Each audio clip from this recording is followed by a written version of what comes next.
So I was just out for a nighttime stroll, and no, I think that there's the divine definitely exists, and it exists in everything, and it exists in all creation. There's no creator, which means everything's equally implicated in its meaninglessness.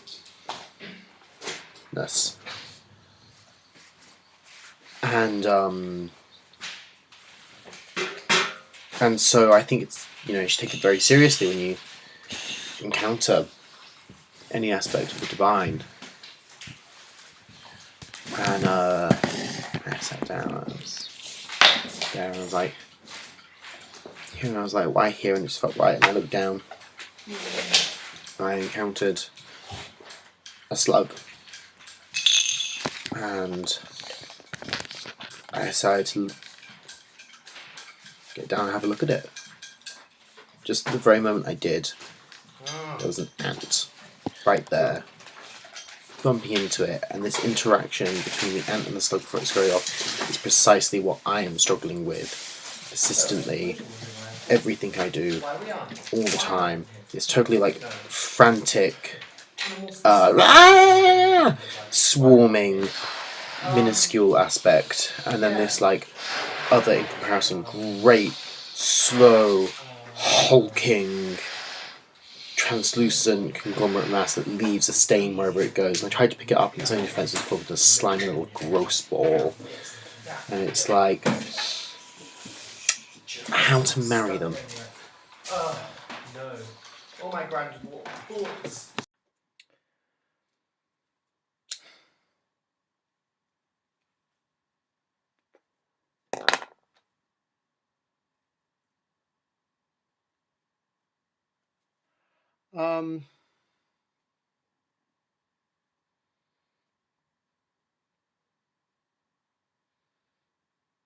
Speaking's really scary. Doing anything often is really scary. Like going out there into the world, like putting something out there into the world conscientiously is often just a really just like scary and like terrifying thing to do. But if you don't put things out into the world, then the world kind of has a way of like shoving you to the back. And like sat here in my pad in Norwich, in the back of Beyond, let's just say I'm feeling it. And I have things to contribute. And there's a question of platforms and these sorts of things. It's sort of easier when you're kind of like around people and you're around things, and like you can like go and it's live, for example, like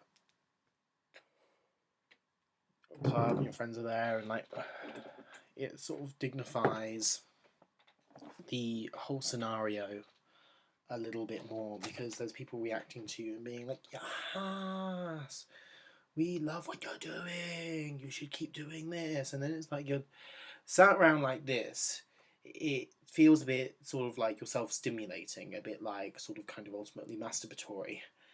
And it's like you're kind of enjoying it when you're doing it, and then immediately after the climax, as soon as you've done it, you're really disgusted with yourself. You're, oh god, no. That happens all the time. Okay, and it's just correct. I should have a YouTube channel. I just should. So here's a pilot episode, roughly. But I shouldn't have said that because that spoiled the whole flow. But it's a nasty one. Yeah, so it can deconstruct that. It can play with that. Now the main problem with a YouTube channel is to be successful at it, you have to produce regular content, and I'm really bad at that, especially as soon as often when you produce content and you have to go in the lengthy process of editing it, you look at it with that same disgusting feeling just after you've come when you've masturbated.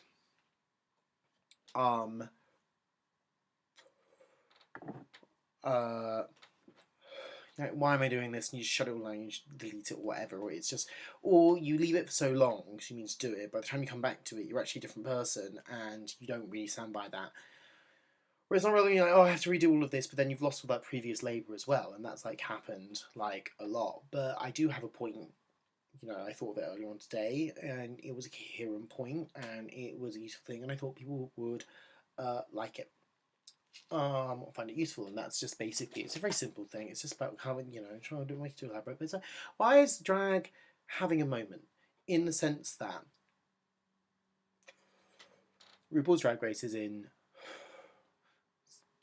All Stars season 8. The last 8 years has been drag. Like, subculture has been drag. Drag's been going, you know, it's been going on. It's been going on. Why is it so prevalent now? Why is it happening now?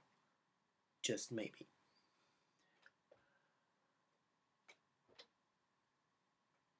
I believe that it's people responding to a coherent set of technologies of the self, basically, which is very familiar Foucauldian concept. And I'm not gonna, I really, you know, like, I've finished my degree earlier on this year, and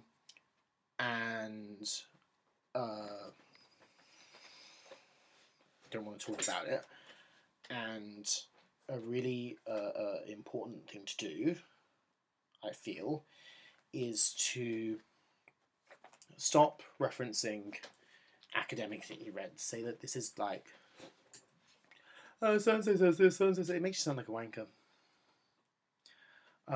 Because unless someone's read the same things, they don't know. So you're like, oh, I know this thing, and someone else doesn't know this thing, and so you just sound like a dick.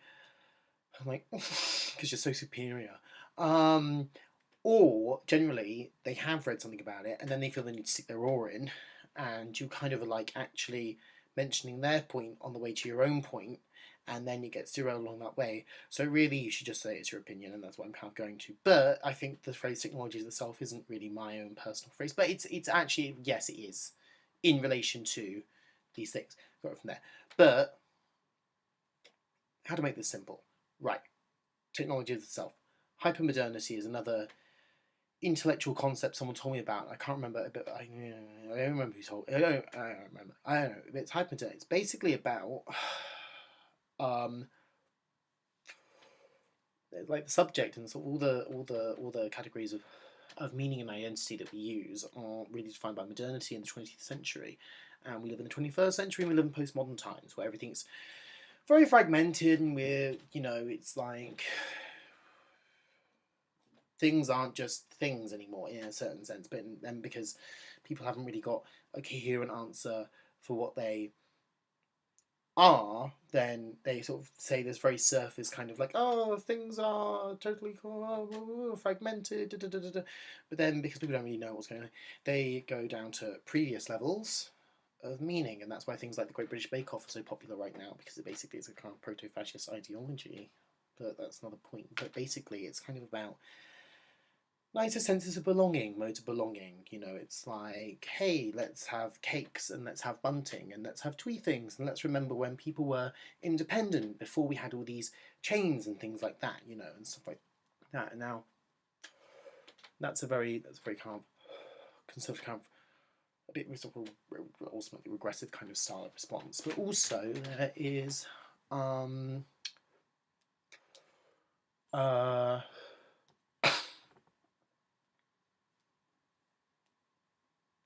other aspects as well, and technology itself is useful in the sense because Foucault talks about technologies itself.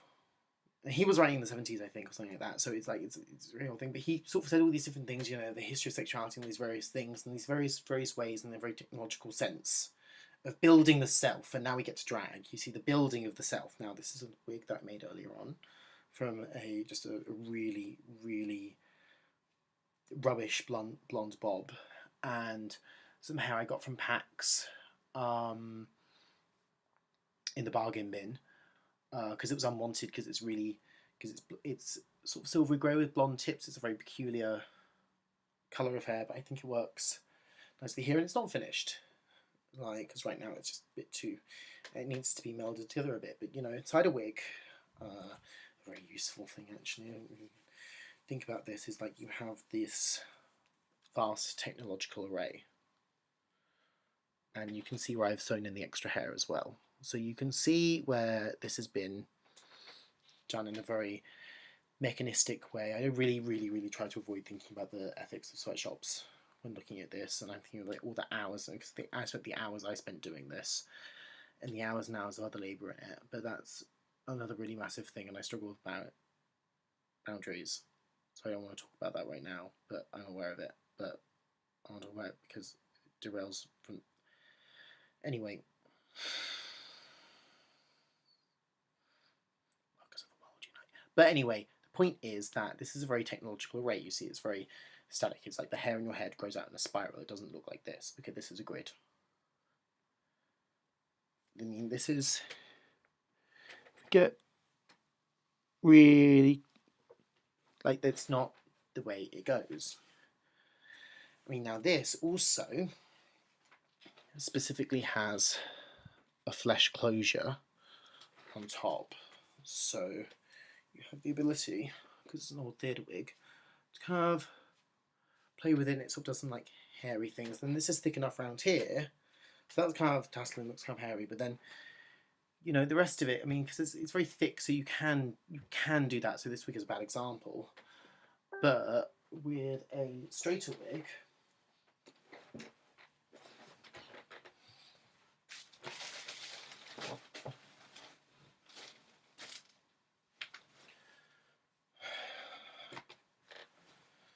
it's a bad example too, it's tasseled. Oh!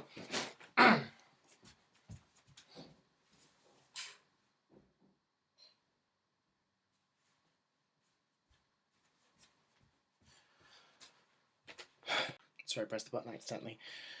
So with a straighter wig, this one I washed earlier on, it's still drying, it's like you try to go in here to the side and it just falls back down.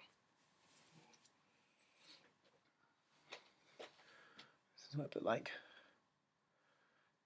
you see there's no natural, because when the hair grows directly up and out versus when it lays flat like it is in here, it just comes straight down, it falls in different ways basically. So if we see how profoundly different hair is from the human body to how it is in drag, because of the vast array of technological forces and international supply chains that go into the creation of the simple wig, we get to start seeing how it's actually a cybernetic phenomena to a certain extent. It's an augmentation, it's like an accessory, it's like it's like, you know, that's never gone through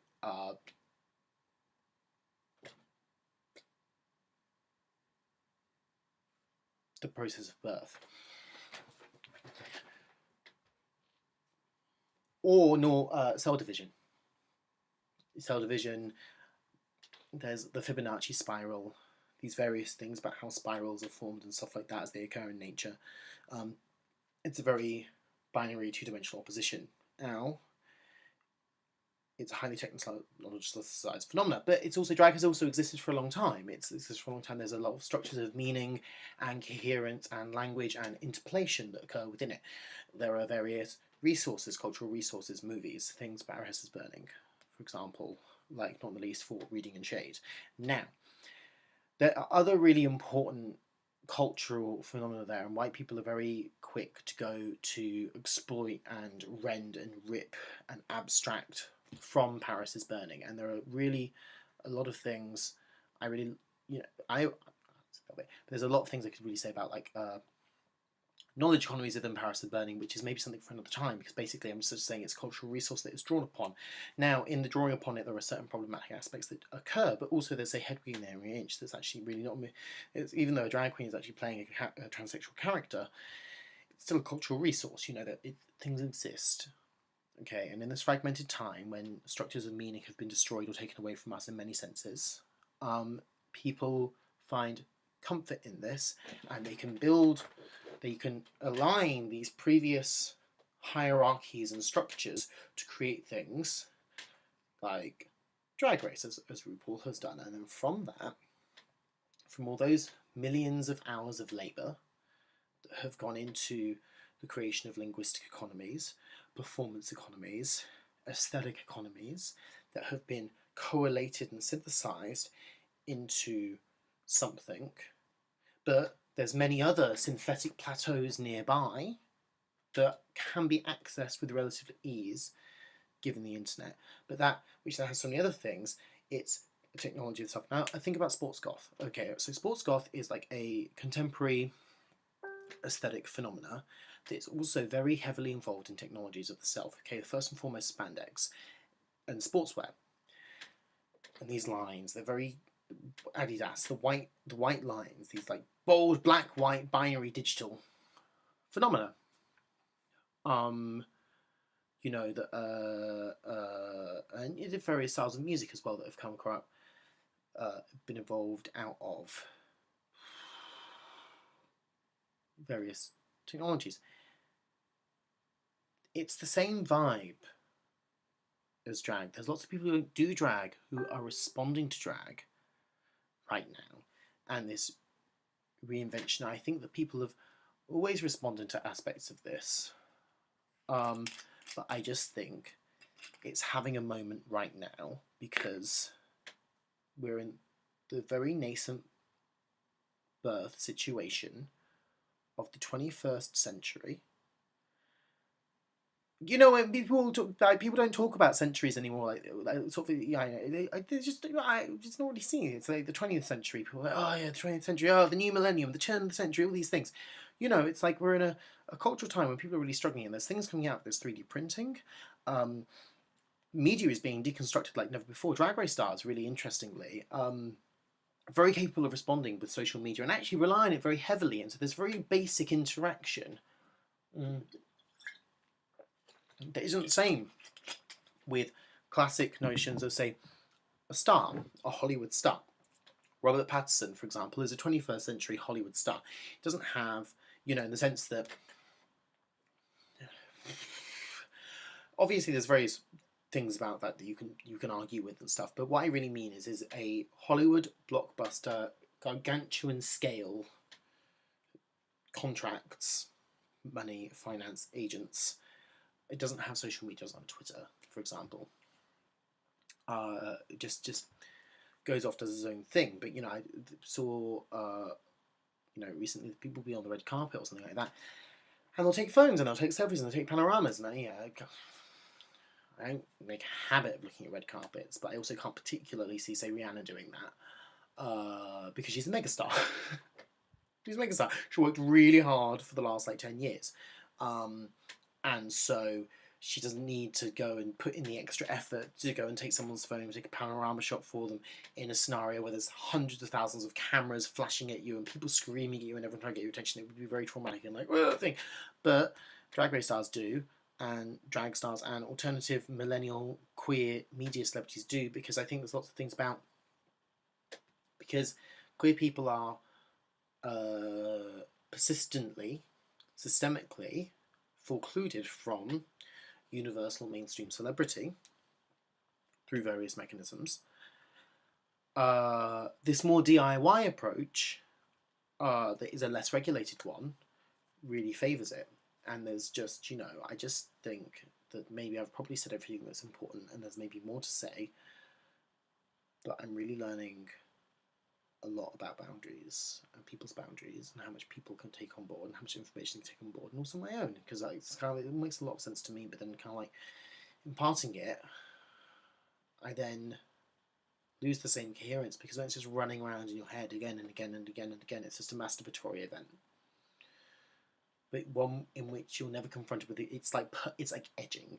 You're just edging the entire time. You're never confronted with the foul factor of ejaculation. You're just edging, and then you do it, and you try and do it, and you're like, "Whoa!" And then also it's just things. But whatever.